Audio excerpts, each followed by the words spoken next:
I'm Anil Kumar sharing with you a test question on polynomial functions. The question here is, graph of a quartic function f of x equals to x plus 3 times x plus 1 times x minus 2 whole square minus 2 is given below.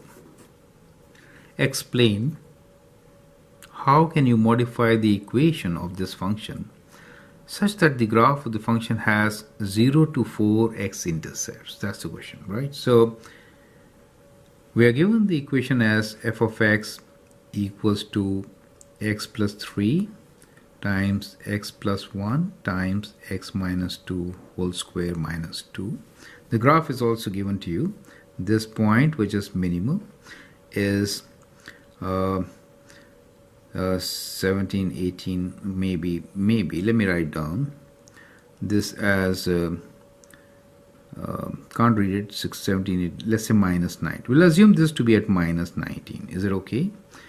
And this point seems to be at minus 2. This lowest point, correct? So I hope that will help you to understand what we're trying to do here. We have graph of this function. We need to modify this equation so that we get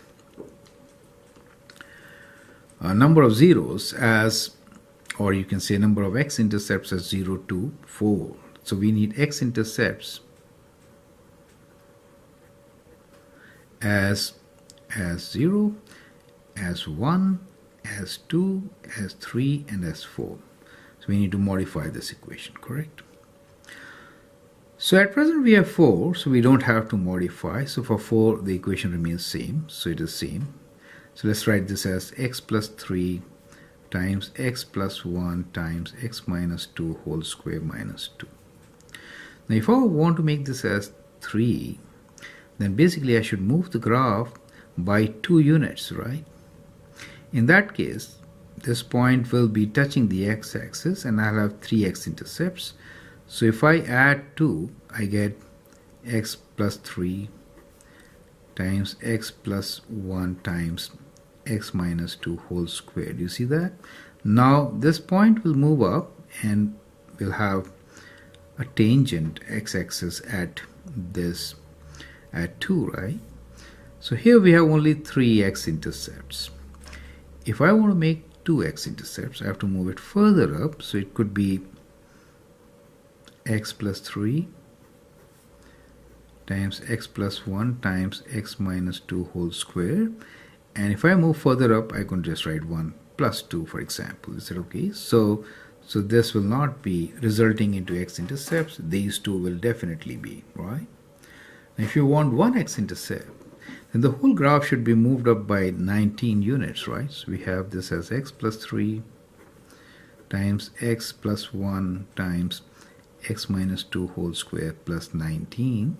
Then this point will be here and you get 1 x-intercepts. And if you really don't want any x-intercept, it should be moved further up.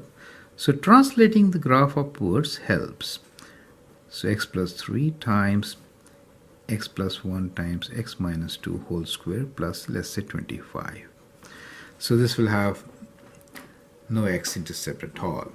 So I hope you understand the concept. And I'm Anil Kumar. You can always share and subscribe to my videos. Feel free to post questions. Thank you and all the best.